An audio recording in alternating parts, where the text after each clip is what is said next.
বাংলাদেশের পূর্ব দক্ষিণের সর্বশেষ পাড়া, এটা হচ্ছে সেই ম্যানহাট পাড়া, যার অবস্থান সাঙ্গু রিজার্ভ ফরেস্ট।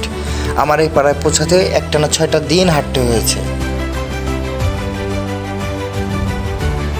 আপনাদেরকে একটা বিষয় জানিয়ে রাখি, বাংলাদেশের যতগুলো পাহাড়ি পাড়া আছে বেশিরভাগ পাড়াগুলোর নামকরণ করা হয় ওই পাড়ার কারবারির নামে।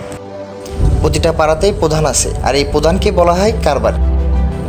আজ আমি শোনাবো আমার 11টা দিনের সেই অফ ট্রেল অফ নেটওয়ার্কের বাইরে গল্প।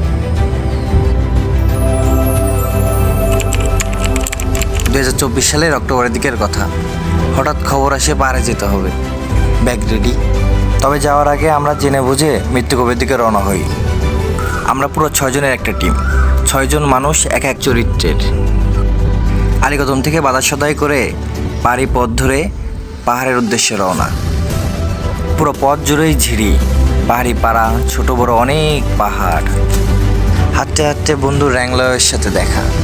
6 মাস আগে যখন পাহাড়ে এসেছিলাম তখন ওর জমেছিলাম এক রাত, সেখান থেকেই পরিচয়। যাই হোক, আজ আমরা ওই গল্পে যাব না, আমরা লিকটির জঙ্গল হয়ে লিকটি পাড়াতে যাব। লিকটি জঙ্গলে ভাল্লুক থেকে শুরু করে হরিণ, সাপ সবার সাথে দেখা। লিকটি পাড়াতে আমাদের এমন এক বন্ধু আছে যে পাহাড়ের এ পাহাড় থেকে ও পাহাড় সব পাহাড়ি সে চেনে, মায়ানমার পর্যন্ত তার প্রতিটা রাস্তা চেনা। দুর্ভাগ্যবশত তার সাথে আমাদের দেখা হয় না। তবে লিকটি পাড়ার যে কারবারি এক ছেলে, তাকে নিয়ে আমরা 4 দিনের উদ্দেশ্যে ওইদিকে রওনা দিই, ম্যানহাট। পুরো পথ আরাকানের ভয়, এদিকে আরাকানরা মাঝে মাঝে যাওয়া আসা করে। মনের ভিতরে তখনও চিন্তা, আদেও কি বাসায় ফিরতে পারবো, কি হবে যদি ওদের সাথে দেখা হয়। কিন্তু সব থেকে বড় ব্যাপার হচ্ছে আরাকানের থেকে বড় আরাকানের সাথে আমাদের ব্রোসলাইং অচাং যে ঝিরি, এই ঝিরি পথে দেখা হয়।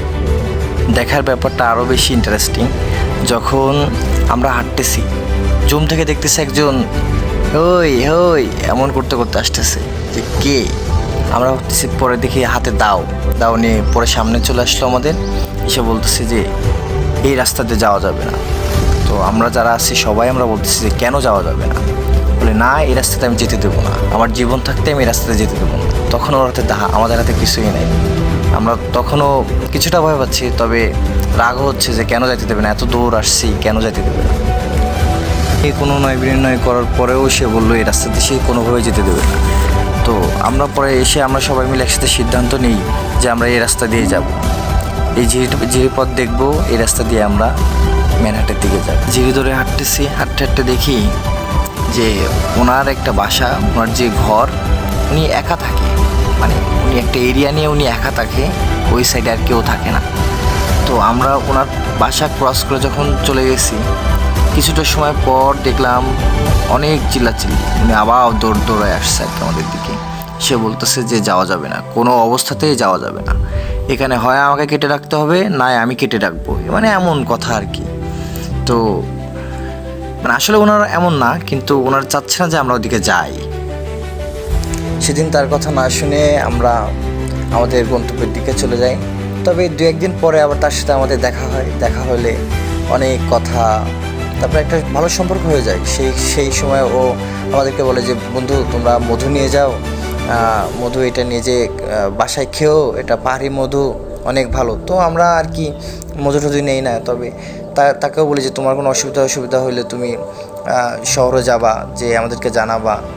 অনেক কথা হয়, আমাদের নাম্বারও তার কাছে দিয়ে আসি। যাই হোক, আমরা চলে যাই আমাদের লাস্ট পাড়াতে।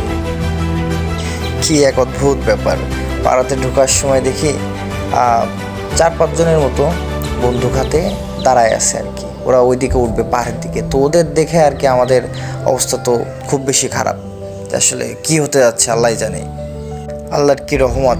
তারা আমাদেরকে দেখে আস্তে আস্তে তারা পাহাড়ের দিকে উঠে চলে যায়। যাই হোক, আমরা এক পর্যায়ে এসে ম্যানহাট পাড়াতে থাকি।